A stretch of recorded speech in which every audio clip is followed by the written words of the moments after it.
amigos, muchísimas gracias. Bienvenido.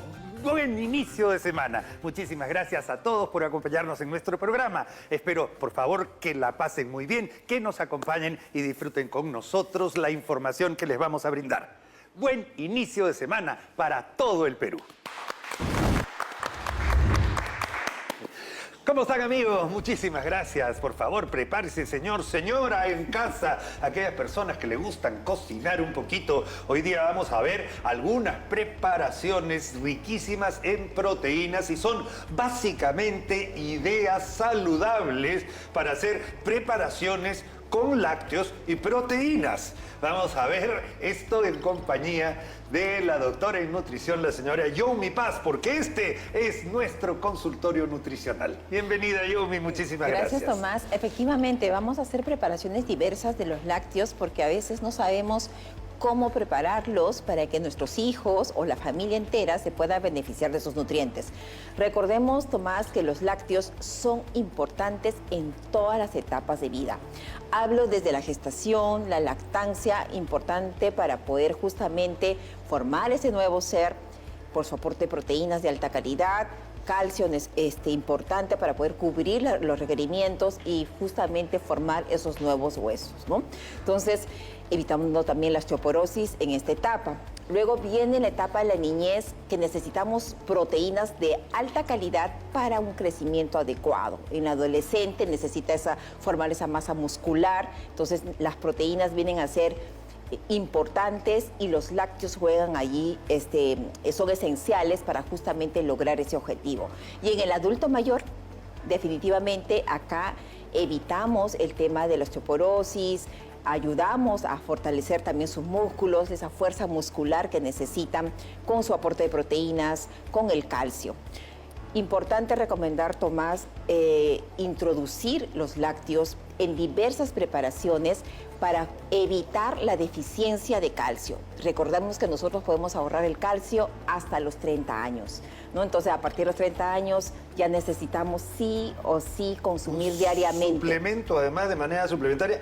Y acá lo ideal es que la comida sea para toda la familia. ¿No es cierto? O sea, estamos haciendo algo que va a beneficiar desde el niño de 1 año hasta el adulto mayor, que es el abuelo de la familia, y juntarse a comer la comida que se hace para todos. Así es, efectivamente, ¿no? Entonces, incluso hay nuevos estudios que se han dado, y justo hace poquito acabo de leer en Harvard que justamente descubrieron, han hecho una asociación entre el consumo de yogur y la incidencia de tener un cáncer colorectal, ¿no? Entonces, donde se ha visto que disminuye un 20% con un consumo de 2 veces a la semana de un vaso de yogur, ¿no? Entonces, yo creo que eso es importante. Esto nos da como mensaje que introducir alimentos buenos es importante dentro de nuestra alimentación. Genial. Y bueno, tenemos acá 2 proteínas que considero las mejores del mundo.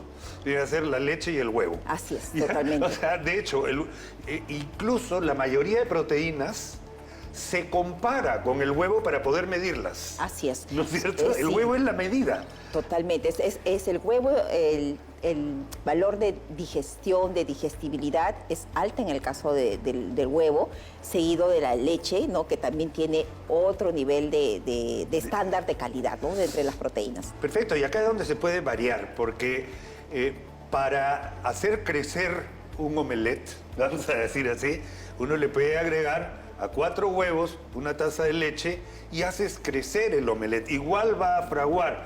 Y el omelette puede ir acompañado básicamente de cualquier cosa. Así es. En este caso tenemos tomatito picado, cebollita picada, luego puedes ponerle sangrecita, puedes ponerle hasta higadito picado, algunas hojas de albahaca, algunas hojas de espinaca. Hasta mollejitas picadas. Hasta mollejitas picadas, ese tipo de cosas.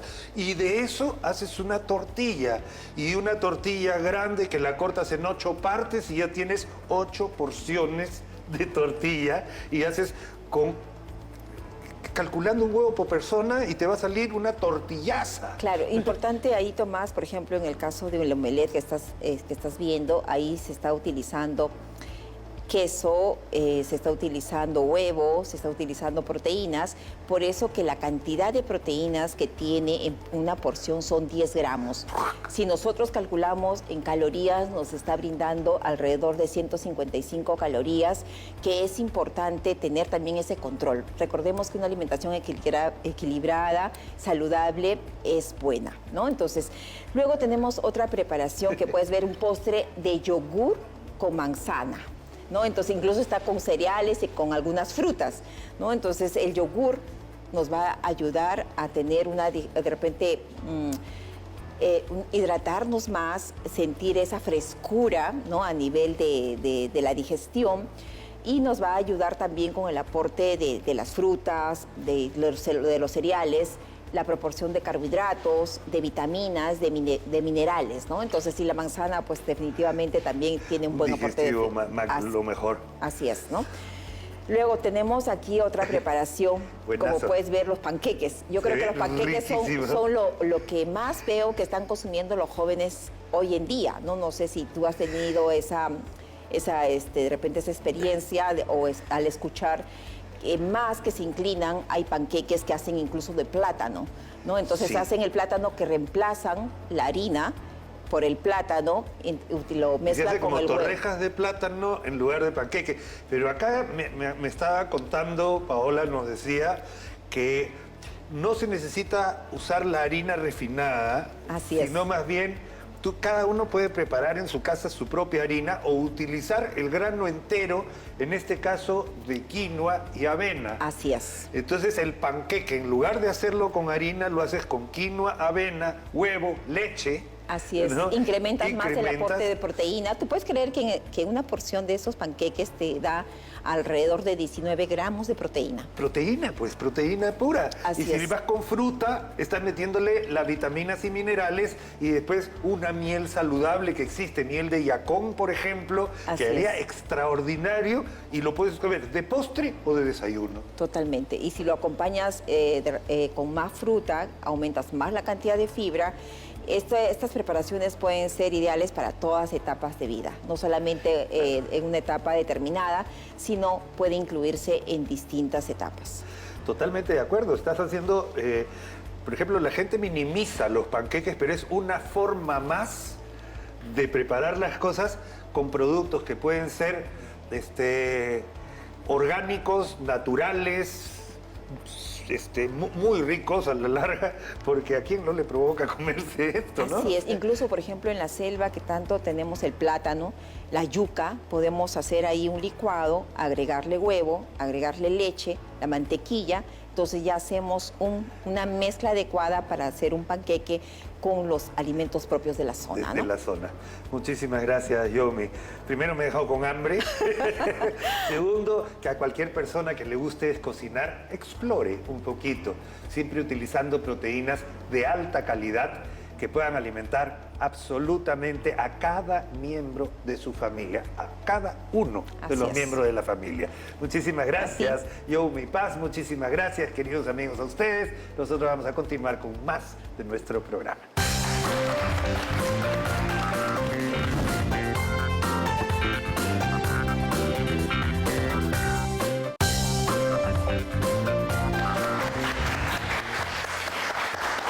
Hola, bienvenidos queridos amigos. Hola a todo el Perú. Muchísimas gracias por acompañarnos en este bloque de nuestro programa, en nuestro consultorio ginecológico. Hoy estamos acompañados de la doctora Yeseli Galván, médico ginecobstetra del Hospital Arzobispo Loaiza.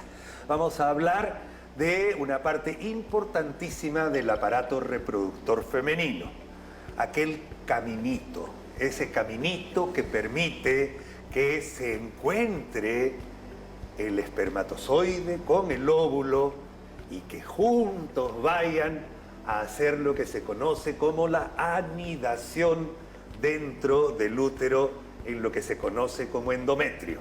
A eso, el caminito, se le llaman las trompas de Falopio. A esto se le llama el factor tubárico.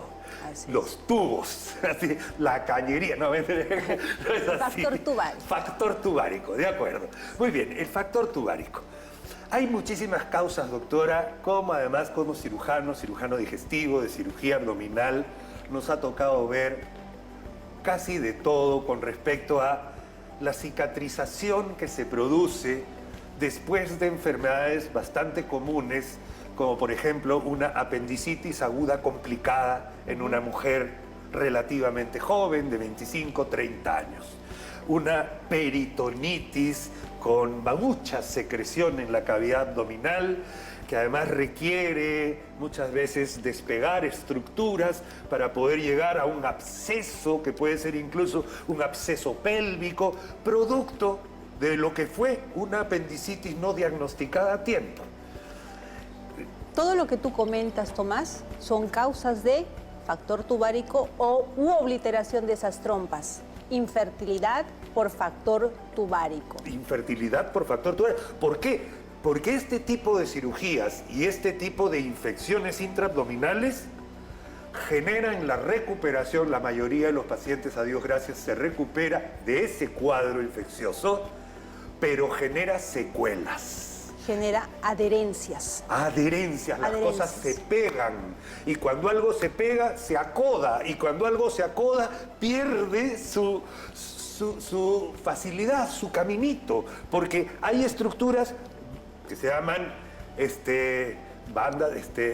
adherencias y bridas, las famosas bridas. Existen a veces bridas fibrosas sólidas que se producen de la cicatrización del episodio que hubo. Para comentarte, Tomás, todo lo que tú nos comentas es causa de infertilidad y obliteran casi un 30-50% de este tipo de pacientes. Y si sucede en el lado derecho, en el caso de la apendicitis, probablemente esa trompa va a perder la función de transporte o la ubicación espacial que tiene esa trompita se altera. De manera que o se acoda o se pega a otro órgano y la funcionalidad de transporte y pasaje del óvulo y el espermatozoide o el embrión hacia la cavidad endouterina se va a ver nula, aniquilada. Aniquilada. Así es. Afortunadamente hay dos trompas.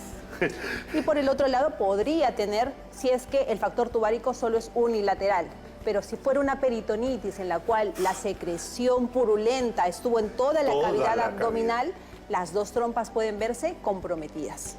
Ok. Esta es una de las causas. Hay otras causas que no son producto de una cirugía o un trastorno así. Pero también existen causas de lo que se conoce famoso, y escuchen bien, queridos amigos, porque es más frecuente de lo que parece. El famoso, una entidad llamada PID en inglés, no me acuerdo de ese, Pelvic Inflammatory Disease, que es enfermedad inflamatoria pélvica. Explíquenos en qué consiste esta entidad. La enfermedad pélvica inflamatoria viene a ser un ascenso de los gérmenes o bacterias, llámese E. coli, Clamidia trachomatis, que es una bacteria intracelular de transmisión sexual que ingresa de manera ascendente del canal vaginal al útero y se transporta o se queda a nivel de las trompas, y lo que va a hacer es altera el lumen, la luz de esa trompita, de manera que las células ciliadas que están dentro de esa trompita, que cumplen función de llevar o arrastrar ese ovulito, embrioncito o hacia la cavidad endouterina, se ve anulada. De manera que el lumen se cierra, la luz del tubito o la luz de la trompa se cierra o se lisa esas células, las diferentes células de la trompa. Puede haber transporte, pero no va a haber ese cilio que permite que se vaya hacia la cavidad endouterina. Y lo que va a suceder en ese caso va a ser que ese óvulo o ese espermatozoide se va a juntar ¿dónde? En la parte o en el tercio externo de las diferentes porciones de la trompa, y sucederá el embarazo ectópico. Claro, no pudo pasar, se queda atracadito por una disminución de la luz, y en lugar de avanzar a donde tendría que haber anidado, se queda en la trompa. Y eso es peligroso, incluso, amigos, es causa de una de las situaciones de emergencia más bravas que he tenido yo, doctora, con un hemoperitoneo masivo, porque este embarazo sigue creciendo en la trompita hasta que ¡pah!, la revienta, junto con la arteria y el nervio y la cosa que está ahí, y tienes un sangrado. Un compromiso hemodinámico y en casos, situaciones muy lamentables, la paciente puede incluso llegar a fallecer. De acuerdo. Vamos a la pantalla, por favor, queridos amigos. Nos vamos adelante. Acá tenemos un dibujo realmente maravilloso porque estamos hablando del ovario con su ligamento útero-ovárico, amarillito acá, ¿no? El ligamento útero-ovárico que los mantiene en posición. Esa es una de las cosas que se ve afectada, ¿no? Permite que el ovario quede fijo, ¿a dónde? Hacia el útero, y también evita las torsiones. Exacto. Y esta situación o esta anatomía, ¿qué sucede? La trompa en sus diferentes porciones, istmo, la porción ampular, la fimbria, que toca al ovario, y una vez que este ovario eclosiona o este folículo fue dominante, sale el óvulo. Sale el óvulo. En el tercio externo de la trompa. externo de la trompa, generalmente aquel espermatozoide o varios espermatozoides que han ascendido por el útero comienzan a llegar gracias a este movimiento que usted dijo, doctora. Ciliar, de los cilios. Movimiento ciliar que tiene la trompita por adentro, por acá. Acá tiene unos pequeños pelitos que van a funcionar como transporte. Barren ese embrioncito ¿para qué? Para que vaya y anide Pero dentro acá se del han útero. juntado. Exactamente. Acá se juntan. Acá, no se junta acá. Claro. Se junta en el tercio Y de ahí externo, viajan juntos a anidarse en el útero. en el endometrio. De Así acuerdo. es. Pasa a la Ahora, siguiente, por favor. ¿Qué pasa cuando hay alteración? ¿Qué pasa cuando hay alteraciones? Salpingitis, hemos dicho, itis, inflamación. Salpingo en la forma, por favor. de la trompa. La trompa. ya. Itis, inflamación de la trompa. Inflamación de la trompa. Salpingo. Entonces ustedes ven acá cómo acá es más ancha la luz y acá prácticamente se ha ido perdiendo. Se estrecha la luz, acá amplía la luz y puede incluso producirse posterior un hidrosalpinx, que en su momento anterior fue un piosalpinx. Pus dentro de Pus la dentro trompa, de la trompa por infección. producto de una enfermedad pélvica inflamatoria. ¿De acuerdo? Gérmenes que ascendieron. En lugar de quedarse como una vaginitis, Sí. se volvieron y subieron y se quedó una salpingitis a nivel de acá. Malformaciones, una trompa incompleta, doctora. O sea, no tiene luz. Müllerianas. Müllerianas. Malformaciones del conducto de malformaciones Müller. tubáricas.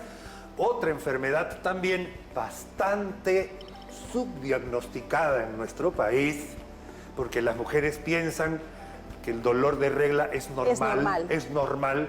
Amigos, cierto desconfort es normal, pero dolor inhabilitante no es normal. Nos hace pensar en una endometritis. Endometritis O endometriosis, perdón. Endometriosis, en donde el tejido endometrial, llámese glándulas y o estroma del endometrio, sale a través de la trompa por menstruación retrógrada y otras teorías más y se implanta en la parte externa de esta serosa, tanto del útero, las trompas, ovario, en el peritoneo abdominal o también puede ir a distancia. A distancia. Y acá sí tengo que decir algo.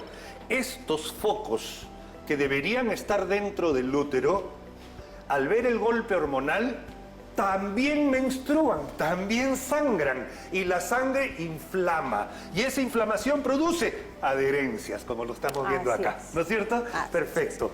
Muchísimas gracias. Perdón. Gracias. A ver. Entonces estamos hablando de una falla en las carreteras de transporte. Viene a ser, tiene solución.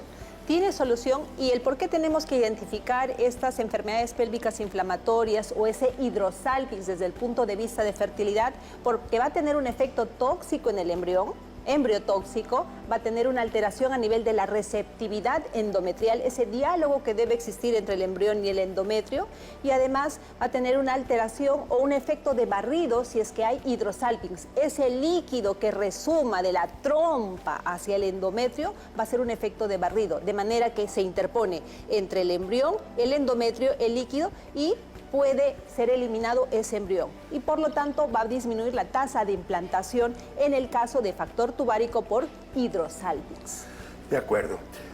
Existen antibióticos, existen tratamientos, ahora incluso existen tratamientos invasivos, desde tapar, pero muchas veces esto requiere, o dependiendo de la edad de la paciente, dependiendo de cuál ha sido la causa, se puede reintentar una cirugía de limpieza, se puede tratar de mejorar.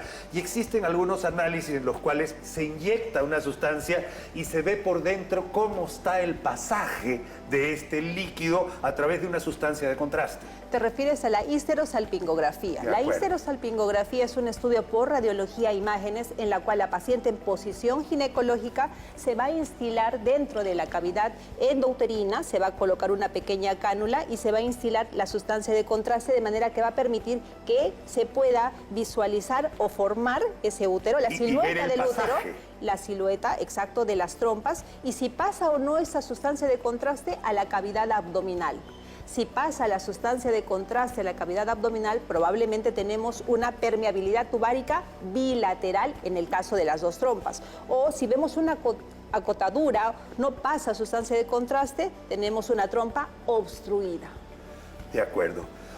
Las probabilidades de gestación con este tipo de malformaciones o este tipo de lesiones que pueden haber sido eventualmente permanentes, sí son un factor anatómico importante para el tema de fertilidad. Anatómico y funcional, como te mencioné, por los anteriores hechos que te comenté del embriotoxicidad, el endometrio, receptividad endometrial. Y ojo, si encontramos una paciente que por histerosalpingografía cursa con hidrosalpinx o incluso en la estimulación ovárica controlada, teniendo baja reserva, tenemos hidrosalpinx, la literatura comenta es mejor retirar esas trompas porque va a alterar la tasa de implantación, la tasa de embarazo o el barrido. Y puede llegar a ser hasta foco infeccioso si es que no se ha logrado barrir con el antibiótico completo. Perfecto, exacto. Foco infeccioso que puede condicionar la endometritis crónica latente a nivel del endometrio. La infección uterina. Infección uterina que muchas veces pasa desapercibida. La paciente no tiene molestias. Claro.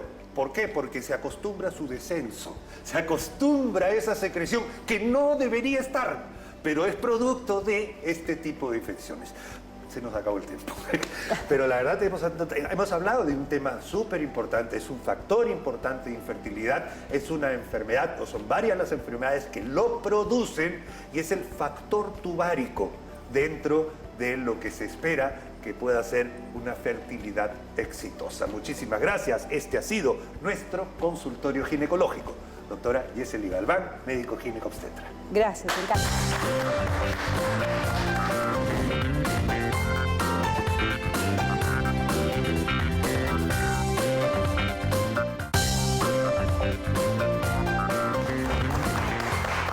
Hola, bienvenidos. Gracias, amigos, por acompañarnos en este bloque de nuestro programa, por recibirnos en sus casas a esta hora del día en todo nuestro país.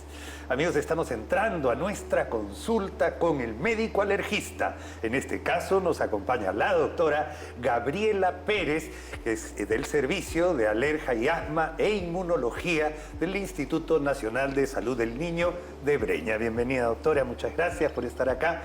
Gabriela, bienvenida nuevamente. Gracias. Vamos a hacer en este bloque alergia alimentaria. Y hay muchos casos en los cuales uno nace con una incompatibilidad, por decirlo de alguna manera, pero hay otros en los que se va desarrollando una alergia. Yo lo digo, por ejemplo, porque mi papá, por decirlo de alguna manera, nunca fue alérgico a los langostinos, a los camarones, hasta que un día fue alérgico a los langostinos y a los camarones, y de ahí siempre se quedó con ese estigma de que era alérgico a eso. Pero él antes comía un montón de camarones y no pasaba nada. Claro. Y hay otras personas que nacen con esto, especialmente los que tienen que ver con esas alergias a las nueces, a los frutos secos, que es gente que viene más de Europa, que como que lo tienen en su genética. ¿Es posible? Claro, o sea, siempre hay que recordar que la alergia o atopía, siempre una persona nace con esa tendencia, que a lo largo del tiempo podemos desarrollar, sí, y puede darse el caso como el de su papá, que se fue desarrollando en el tiempo, pero también hay personas o pacientes que al primer contacto con el alimento es como que ya su sistema reacciona, lo tenía, digamos, ese switch encendido, ¿no? Entonces sí suele pasar. Y sí, en el caso, por ejemplo, de la alergia al maní, es muy común en latitudes como Estados Unidos, ¿no? Por ejemplo, que es mucho más común que acá en nuestro país, pero los frutos secos y los mariscos siempre vienen siendo la primera causa de alergia en toda la población en general, ¿no? En toda la población en general. ¿Y por qué es? O sea, ¿hay algo que tengan los mariscos que puedan desencadenar esto? ¿Hay algo que se haya encontrado en el marisco? Creo que además es más los crustáceos que otro tipo de mariscos, ¿no es cierto? Sí, por ejemplo, en el caso de los langostinos, en algunos casos se hace reacción cruzada con los alergenos que son más comunes en la alergia respiratoria, como los ácaros. O sea, filogenéticamente, en el tiempo, en su evolución, tienen alguna proteína que es parecida, por ejemplo, y en nuestra latitud somos muy alérgicos a los ácaros por el clima, pero hay pacientes que hacen alergia al consumir, por ejemplo, langostinos, crustáceos, porque tienen cierta parecido cruzado, digamos, una reacción cruzada. Mira, y tiene lógica, porque si tú ves un ácaro se parece a un langostino, en el fondo. Claro, tienen algo que tienen algo que más o menos tienen que tener algo en común. Exacto. Otras cosas que se pueden dar como alergias así en especial vamos a decir, que no es lo mismo la costa que la sierra o la selva. Claro, ¿no? es diferente, sí. Hay diferentes alergenos y creo que la costa le gana a todo el Perú en eso. Sí, usualmente en la costa es donde tenemos más alergias, tanto respiratorias, alimentarias, en cantidad, ¿no? Más. De acuerdo. Bueno, un paciente que es alérgico a algún medicamento, como por ejemplo los AINES, o los pacientes que son alérgicos asmáticos, ¿tienen más predisposición a tener alergias alimentarias que los otros? Más que los pacientes que son alérgicos a medicamentos, que si bien es cierto, cualquier persona si no tenga tendencia a ser alérgico puede hacer una alergia a medicamentos. Tal vez los pacientes que sí tienen alergia respiratoria, alergias en piel, sí tienen más tendencia a hacer alergia alimentaria. Alimentaria. Exacto. Propiamente sí. tal. Hay otras posibles alergias alimentarias, desde el huevo, por ejemplo, ¿no es cierto? Sí. Y es por la carga proteica que tiene la clara. En este caso es la clara. En claro. este caso es la clara, la albúmina. Usualmente ¿no? se cree, ¿no?, que la clara era, o decían antes, no, empezar por la clara, pero no, en verdad la yema es la que es menos alergénica que la clara. Es menos alergénica que la clara. Exacto. ¿Cómo descubre un niño, por ejemplo, en el Hospital de Salud de Breña? Si tú averiguas, ¿usted es alérgico? Al papá le preguntas, ¿no? Sí, yo soy alérgico. La señora también, yo soy alérgica. Entonces, cambia la actitud con el niño. Lo que pasa es que los papás que son alérgicos sí tienen tendencia a pasarle en cierta grado esta carga genética, porque hay genes relacionados con alergia a los hijos. Entonces, si uno de ellos es alérgico, sí hay una posibilidad. Y si los dos padres son alérgicos, aumenta la posibilidad. ¿Incluso para medicamentos? Para medicamentos no se ha visto tanto, la verdad. Es más para la parte respiratoria, dermatológica y alimentaria. Y alimentaria. Sí. O sea, por ejemplo, en un niño pequeño que tiene este factor de riesgo ya, usualmente cuando nace lo primero que vemos son alergias en piel, ¿no? Las dermatitis. Las dermatitis. Luego siguen las alergias alimentarias conforme va creciendo en edad, ¿no? Y ya cuando es más grandecito, 3 años, más de 3, 5, 7 años, se presentan más las alergias respiratorias. Perfecto. A ver, doctora, en el tiempo en los que, por ejemplo, estamos de niñito, ¿ya? La criatura está y no sabemos si es alérgico o no, pero comienza a desarrollar esas dermatitis del pañal. Dermatitis del pañal, dermatitis en las flexuras. En las flexuras, ¿no es cierto? Exacto, en el cuellito. ¿Alergia a qué es? En general, eso se conocería como una dermatitis atópica, o sea que el paciente tiene esta tendencia a tener la piel más sensible, porque bueno, hay unas proteínas de la piel que en el atópico no están tan bien, pierde más agua y la piel se pone seca. Ahora, nosotros respiramos, por ejemplo, ¿cómo nos volvemos alérgicos de repente o nos sensibilizamos con ambiente? Respirando, pero no solamente respirando, recordemos que la piel es la barrera, la primera barrera. Entonces, si nuestra piel no está bien cuidada o está con dermatitis, supongamos, es una forma en que ingresan también los alergenos. O sea, y no nos sensibilizamos o los pacientes tienen más tendencia a reaccionar, ¿no? A veces, por ejemplo, los niños empiezan a comer y, por decir una fruta que es bastante común con el melocotón, comen y la boquita se le pone seca, el síndrome perioral. Ese es un tipo de alergia alimentaria, ¿no? Con este tipo de alimentos, por ejemplo. ¿Y cómo se maneja? ¿Cómo con antihistamínicos? Principalmente cuando tenemos una sospecha de alergia alimentaria, que los síntomas los van a presentar en piel, pueden ser gastrointestinales también, diarreitas, estreñimiento, reflujo, todos estos síntomas los puede tener. Es primero tratar de evitar, encontrar el alimento y tratar de evitarlo. Esa es la primera causa. Ahora, no quiere decir que toda su vida el paciente va a ser de repente alérgico. Hay ciertas alergias.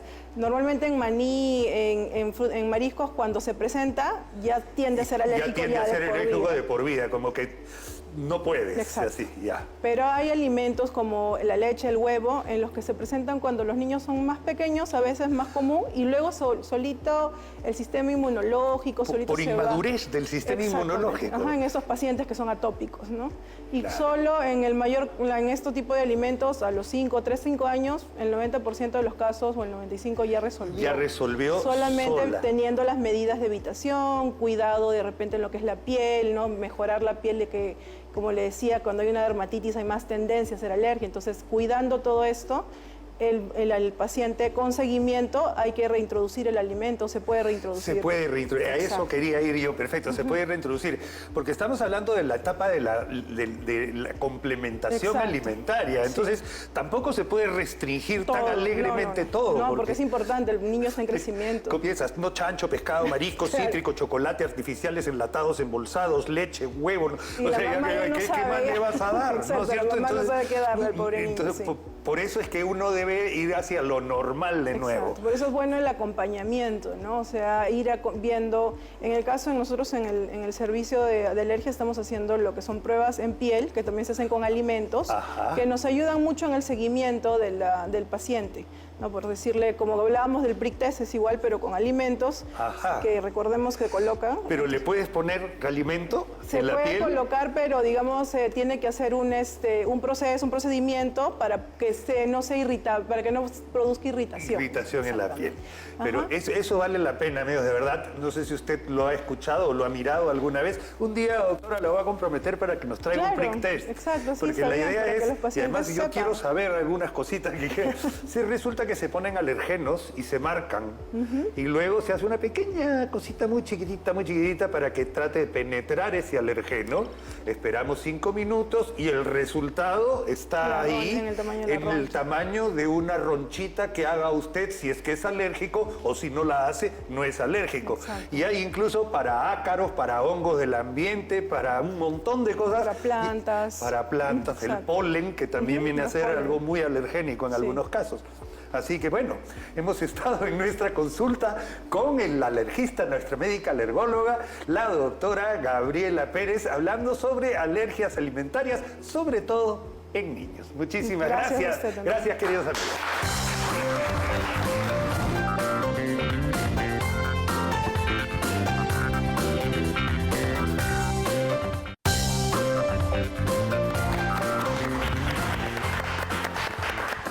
Hola, bienvenidos amigos, muchísimas gracias por acompañarnos en nuestro programa el día de hoy, por recibirnos en sus hogares para un tema de salud que espero se comparta en familia. Amigos, lo más chiquito que uno puede tener en el cuerpo son las células. Un grupo de células que cumplen una misma función se convierten en un tejido. Varios tejidos que cumplen una misma función se convierten en un órgano. Órganos que se juntan para cumplir una misma función forman un aparato o un sistema cuando ya entra el sistema nervioso. Amigos, este jueves 13 de marzo se celebró el Día del Riñón.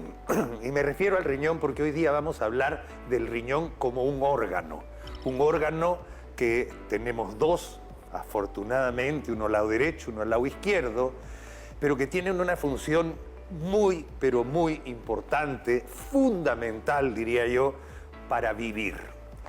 El riñón se encarga no solo de filtrar la sangre que pasa, sino de recuperar lo que nosotros necesitamos y de desechar lo que no necesitamos. Cuando un riñón se enferma, puede o perder cosas que necesitamos o puede no botar las cosas que nos hacen daño.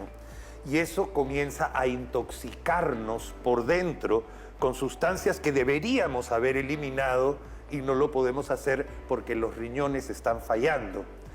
Al ser el Día del Riñón, hoy día vamos a tratar de hablar acerca de la prevención de las enfermedades renales, especialmente de las enfermedades renales crónicas, aquellas que uno no se da cuenta que las tiene y cuando se da cuenta ya es demasiado tarde, ya el riñón ha perdido su función y comenzamos a entrar en lo que se llama insuficiencia renal. Ahí es donde no queremos llegar. Por eso consideramos que este tema es importantísimo, sobre todo para que se converse en familia, aprovechando esta conferencia, esta reunión con el doctor Juan Yuncor, médico nefrólogo del Hospital 2 de Mayo. Bienvenido, Juan. Muchas gracias, doctor Yuncor, por estar acá. Muchas gracias, doctor, por la oportunidad. Muy bien. Doctor, estamos hablando de un órgano bastante noble, ¿no? Bastante noble. Es un órgano, además, que es fundamental para seguir viviendo. Por supuesto, como nosotros los nefrólogos siempre decimos, el riñón influye en todo. Es un órgano pequeñito, pero que se encarga de todas las funciones fisicoquímicas, todo el metabolismo de nuestro cuerpo, nos ayuda a mantenernos completamente estables, desecha lo que tiene que desechar, elimina lo que tiene que eliminar, retiene lo que tiene que retener y es muy sabio y muy hábil para saber qué nos conviene y qué no nos conviene a todos. Genial, dicho perfecto. Pero yo me refería a la célula porque hay la célula funcional del riñón, no sé, que es una celulita, y cada una de estas células funciona como un riñoncito aparte. Correcto. ¿No es cierto? Exacto. Y es una maravilla porque uno puede ir a una celulita y esa celulita hace toda la función que hace el riñón. Un montón de células juntas hacen la función completa renal. Por supuesto, la unidad funcional renal es la nefrona, y la nefrona busca hacer todo. Tiene que funcionar como un colador, por así decirlo. Claro. Elimina todo el agua, retiene lo que tiene que retener en cuanto a solutos, en cuanto a electrolitos, y al final mantiene en conjunto con los otros motorcitos que tenemos, que son las nefronas en ambos riñones, pues toda la estabilidad de nuestro cuerpo. Imagínense si no pudiéramos botar el agua, amigos, todo lo que nos pasaría, ¿no? O sea, el agua, que nosotros necesitamos el agua, pero si no la pudiéramos filtrar, seríamos una pelota, pues, o sea, es una cosa tremenda. Exactamente, y para que la gente también entienda, la orina que producimos, pues no solamente es agua, en ese volumen de orina hay agua, hay toxinas, hay electrolitos que tenemos que desechar, son productos de desecho que tenemos que sí o sí eliminarlos, porque la retención nos comienza a generar problemas. Claro, la retención de esos productos nos trae problemas de todas maneras. Entonces, esa es la importancia. Ahora, ¿cómo cuidamos el riñón? Todo el mundo sabe que lo ideal, te dicen, hacer ejercicio, una dieta saludable, que tienes que tener esto o el otro, pero hay situaciones especiales que hacen que nosotros tengamos que adelantarnos a una posible falla renal. De acuerdo. Sobre todo porque la insuficiencia renal, la enfermedad renal, no da síntomas. Cuando tenemos síntomas, como usted lo dijo en su introducción, estamos llegando tarde al partido. Entonces tenemos que prevenir esto y saber que algunas personas pueden tener comorbilidades que nos terminen dañando el riñón antes de tiempo, como por ejemplo la diabetes, la hipertensión, el sobrepeso, algún problema metabólico o algunas enfermedades en particular que ya sabemos que nos van a poder dañar el riñón y que tenemos que poder intervenir prematuramente para poder detectar estos casos de enfermedad renal. Genial. Entonces, si nosotros le decimos a nuestros amigos, mi mamá, mi papá fue diabético, usted en casa, señora, o algo, usted es uno de esos candidatos que se tiene que hacer estos exámenes? ¿Cuáles serían, doctor? Lo principal es hacer un examen completo de orina. El examen completo de orina, que es una muestra simple de orina, nos permite identificar muchísimas cosas de funcionamiento no del riñón. Es como el EKG para el cardiólogo, es un examen de orina. Y en sangre tenemos que hacer una creatinina de todos modos para poder tener una idea de cómo funcionamos. Con esos dos pequeños exámenes ya tenemos una idea muy Buenos, grande. bonitos y baratos. Exactamente. Porque uno no cuesta más de 8 soles, ¿no? O sea, de verdad. Y la verdad es que se puede hacer en cualquier laboratorio, con garantía, por supuesto, ¿no es De cierto? acuerdo. Entonces, de eso se trata. Entonces, son dos exámenes que una persona que tiene o hipertensión, o diabetes, o alguna otra enfermedad metabólica, tiene que hacerse rutinariamente. Exactamente, mínimamente una vez al año o según el grado que podamos tener o no de enfermedad renal, tenemos que hacérnoslo sí o sí. Luego uno puede ahondar y complementar más cosas, más exámenes, pero son los dos exámenes básicos y principales que nos da una idea global de cómo estamos en este momento. Perfecto. Doctor, aparte, hay cosas, por ejemplo, que el riñón le cuesta más filtrar que otras. ¿Ya? O sea, hay cosas que, que exigen más al riñón. Entonces, si uno tiene un problema renal y lo exige más, lo termina por enfermar un poco más.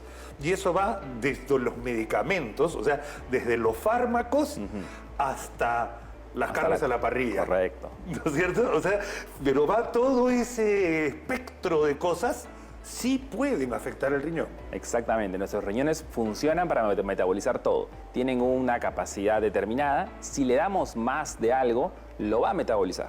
Lo va a poder metabolizar, eliminar, pero a la larga se va a desgastar antes de tiempo. Entonces, ¿qué son esas cosas que van a tener que metabolizar? Muchas veces son medicamentos necesarios para algunas cosas cuando están prescritos de forma correcta, pero cuando se toman en cantidades innecesarias, en cantidades exageradas, pues va a terminar dañando el riñón ese medicamento. Y en la dieta del día a día, las carnes rojas, embutidos, comidas ultraprocesadas, son cosas que al final van a terminar desgastando nuestro riñón porque son cosas que no necesitamos. Y que de todas maneras van a tener que pasar por ahí. De acuerdo. Esa es otra de las cosas. No hay otra forma de bypassear el riñón. O sea, lo que uno come a la larga o lo que uno toma a la larga va a pasar por el riñón. Exactamente. Entonces, cuando las personas dicen que estoy comiendo mejor, doctor, y no ve los exámenes, digo, créeme que no. Acá tu riñón no miente. Aquí sale todo lo que uno está comiendo. En la orina sale todo lo que uno ingiere. No hay forma de que nos se puedan engañar de que estamos corrigiendo algunos hábitos dietéticos cuando la verdad es que la muestra de orina dice otra cosa. De acuerdo. Ahora, es raro, ¿no? Porque uno dice carne, proteína, hierro, nutritivo, y por otro lado puede afectar al riñón. Por supuesto, porque tenemos cantidades necesarias. Nosotros, una persona regular, normal, debería recibir 1 gramo por kilo de proteína al día. Va a depender mucho de la actividad física, de lo que busquemos en cuanto a la parte muscular, pero con 1 gramo por kilo de proteínas estamos bien servidos. Si consumimos 1.5, 2, más de 2 gramos por kilo, cuando muchas veces hay gente que a veces va al gimnasio de joven y piensa que porque consume más proteínas va a tener un resultado más temprano, termina ese exceso de proteínas siendo tóxico, siendo uria y siendo todos los toxinas. Siendo uria, pero estamos hablando de un tipo de proteína, porque correcto. Por ejemplo, el huevo es una proteína bastante sana, bastante natural, ¿no es cierto? Que no es lo mismo que la proteína de las carnes rojas o de las carnes que vienen ultraprocesadas como un chorizo. Correcto, son proteínas que al final son, por así decirlo, más tóxicas y terminan generando más productos de degradación. Porque, claro, se hace la digestión, amigos, y se divide. Una parte se rompen las cadenas de aminoácidos, se convierte en uria. Y nosotros tenemos que eliminar la uria, porque si no nos intoxicamos. Entonces estamos sobrecargando al riñón al romper las cadenas de proteínas, de ese tipo de proteínas, llamadas purinas, si no me equivoco. ¿No? De acuerdo. De acuerdo. Muy bien. Ya sabemos que no da síntomas, pero tarde o temprano nos da síntomas. ¿Cuáles serían esos síntomas cuando ya hay una insuficiencia renal en ciernes? De acuerdo, cuando ya tenemos insuficiencia renal manifiesta, los síntomas principales son a veces bien inespecíficos, pero uno puede tener cansancio, malestar general en líneas generales, podemos tener hinchazón de piernas, por retención de líquidos, nos puede subir la presión, en algunos casos de forma descontrolada porque el riñón no está bien, digamos, fatiga, malestar general, que ya lo mencioné, son cosas que más o menos podemos tener náuseas, vómitos, pérdida de apetito. Hasta mal aliento, mire. Hasta es mal cierto. aliento. Entonces hay algunas cosas que son bien importantes. Doctor, se habla muchísimo de la sal. ¿No es cierto? Se habla muchísimo de la sal y el riñón. ¿Son tan incompatibles? La sal tiene sodio y cloro. El sodio son electrolitos que necesitamos, Sí. pero hasta cierto punto. La OMS, por ejemplo, recomienda consumir máximo 5 gramos de sal al día. Y nuestro promedio, eso se ha estudiado también en un estudio peruano, el promedio de consumo como población peruana es 9 a 12 gramos de sal al día. Y lo mínimo que estamos es 5. El exceso de sal nos termina generando problemas metabólicos, nos termina generando mayor elevación de la presión, nos termina generando daño renal, irritación, digamos, del propio órgano del riñón y a la larga mayor deterioro de la función renal. La sal retiene agua, eso lo sabemos todos en realidad, y al final lo que tratamos de hacer es eliminar la cantidad de agua que uno necesita eliminar, y si uno retiene agua, comienzan las hinchazones de pies, comienzan a tener más problemas en relación a eso. Luego, doctor, dieta saludable, si uno habla de dieta saludable, ¿qué es lo que deberíamos incluir en la dieta ¿De acuerdo? para que el riñón tenga mejor función? Cuando yo siempre digo de dieta saludable, siempre voy a decir que es el speech que siempre hablamos. Hay que comer frutas, hay que comer verduras, de todo tipo, sin ningún problema. Buena hidratación como tal, o sea, hay que llegar a tomar su 1,5 litros, 2 litros de agua. 8 vasos de agua es lo que se calcula que uno debe Más o tomar. menos, pero Más o menos depende del así. estilo de vida también. Si alguien hace más actividad física, es verano o invierno, va a cambiar lo que vamos a necesitar. Pero esas cosas necesarias. Y lo que sí o sí tenemos que quitar de esa lista son, por ejemplo, como él dice, ¿puedo comer carnes rojas? De poder se puede. El tema es saber las cantidades y saber moldear. Lo que sí o sí deberíamos eliminar son comidas ultraprocesadas, comida chatarra, básicamente, y, por ejemplo, gaseosas, que es el mal que tenemos, digamos, endémico en todos lados. Sí. Cosas que tenemos que sí o sí ir quitando. El resto, dice otro, pero yo puedo comer más fruta, más verduras, adelante, no hay ningún problema. El tema es saber combinar las cosas. De acuerdo. El peso, ¿cuánto influye el peso en el problema renal? Pues se está hablando muchísimo de eso también. Por supuesto. Y el tema del peso, yo lo digo así, a veces uno dice, el peso lo relaciona con la parte estética. Digo, pues una cosa es la parte estética y otra cosa es el peso o el sobrepeso, y la obesidad como enfermedad. Que están viendo enfermedad pandémica además, ¿no es cierto? Y existen problemas renales, existe enfermedad renal crónica, secundaria obesidad. Secundario sobrepeso. Tenemos personas que inflaman su riñón sin tener necesariamente de inicio ni diabetes ni hipertensión, pero por el sobrepeso y la obesidad terminan dañando el riñón. Existe glomerulosclerosis focal y segmentaria, que son términos más técnicos, pero que existen y dañan el riñón y puede terminar en insuficiencia renal avanzada o diálisis incluso. Diálisis solamente por obesidad. Porque es una enfermedad, al igual que la diabetes, al igual que la hipertensión, y tenemos que entenderlo así, no solamente de la parte estética, que es lo que más importa acá. Por último, doctor, me gustaría, ¿cuál es la edad ideal como para comenzar a hacer un chequeo preventivo renal una vez al año? Sobre todo si tengo pues mi papá con diabetes, mi mamá con diabetes o algún familiar. Yo me cuido más o menos, pero tengo estos antecedentes y quiero no descubrir tarde esta insuficiencia. Es una excelente pregunta. Yo considero que si tenemos algún factor de riesgo previo, tipo hipertensión, diabetes, pienso que a partir de los 30 años uno debería tener un control regular. Y si tenemos algún otro antecedente ya previo, mi papá empezó diálisis a los 30, 40 años, edades no típicas, no, vamos viendo y no sabemos por qué empezó a veces diálisis o por qué está con problema renal, los chequeos hay que hacerlos incluso antes. Pero una vez al año, en los chequeos ocupacionales, deberíamos incluir una creatinina. En la mayoría de exámenes no se incluye lastimosamente y al final tenemos chequeos regulares todos los años y cuando recién tomamos la creatinina ya está alta.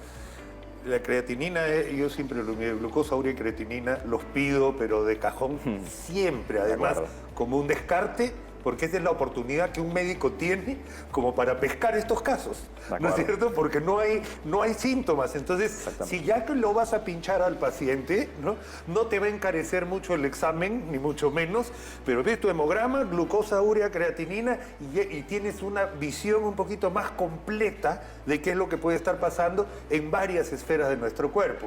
Y acá es importantísimo, queridos amigos, el saber cuidarse.